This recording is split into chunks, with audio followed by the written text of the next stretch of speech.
نحمده ونصلي على رسوله الكريم اما بعد فاعوذ باللہ من الشیطان الرجیم بسم اللہ الرحمن الرحیم۔ یہ ویڈیو ہے 5ویں روزے سے متعلق۔ اس ویڈیو میں 5ویں روزے کے وظائف سیکھے جائیں گے۔ جی تو آتے ہیں آج کے وظائف کی طرف۔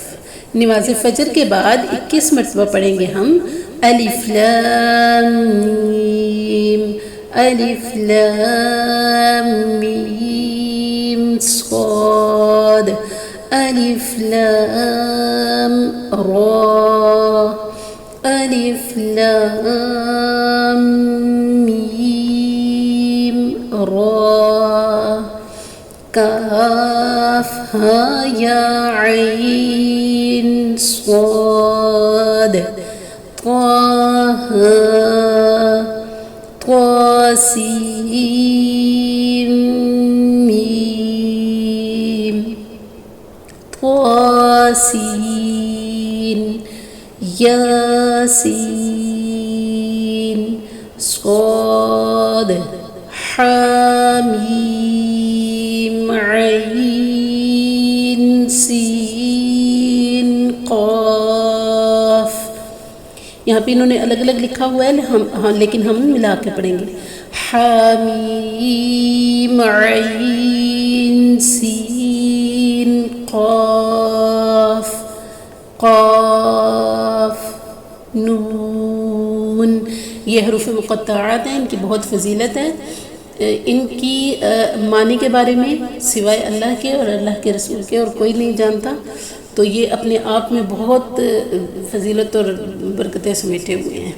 جی تو نماز ظہر کے بعد ہم 41 مرتبہ پڑھیں گے اللہم انی اسألک انک احد صمد لم تتخذ صاحبتا ولا ولدا۔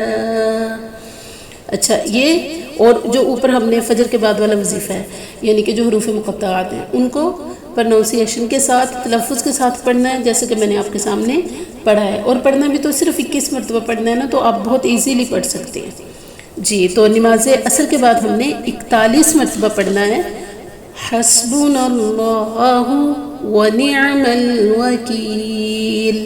اس کے بعد نماز مغرب کے بعد آپ نے 21 مرتبہ پڑھنا ہے لا الہ الا اللہ لا الہ الا اللہ۔ یہ صرف آپ نے 21 مرتبہ پڑھنا ہے۔ اور اس کے بعد نماز تراویح کے بعد 21 مرتبہ پڑھنا ہے یا حلیم یا علیم یا علی کیو یا عظیم۔ یہ جو یا علی کیو ہے یہ اللہ تعالیٰ کا اسم ہے، ٹھیک ہے، یہ حضرت علی نہیں ہے، یہ اللہ تعالیٰ کا اسم مبارک ہے، العلی الکبیر المتعال، ٹھیک ہے جی، اسماء الحسنی میں سے ہے۔ یا حلیم یا علیم یا علی یا عظیم اسقنا یا حلیم یا علیم یا علی یا عظیم اجرنا۔ ٹھیک ہے، یہ تو تھے 5ویں روزے سے متعلق وظائف۔ کوشش کیا کریں، یہ ضرور کریں، اور اس کے ساتھ ساتھ ہم کیا کریں گے، جیسا کہ پہلے بھی ویڈیوز میں نے آپ کو بتایا ہے، ہم ایک تسبیح استغفار کی کریں گے روزانہ ضرور انشاءاللہ، اور ایک تسبیح کلمہ شریف کی کریں گے، اور اس کے ساتھ ساتھ یا حی یا قیوم برحمتک نستغیث کی ایک تسبیح کریں گے، اور اس کے ساتھ ساتھ ہم کریں گے درود شریف، چاہے تو آپ تسبیح کے لحاظ سے کر لیں، چاہے تو آپ چلتے پھرتے کر لیں۔ بہت شکریہ، السلام علیکم ورحمۃ اللہ وبرکاتہ۔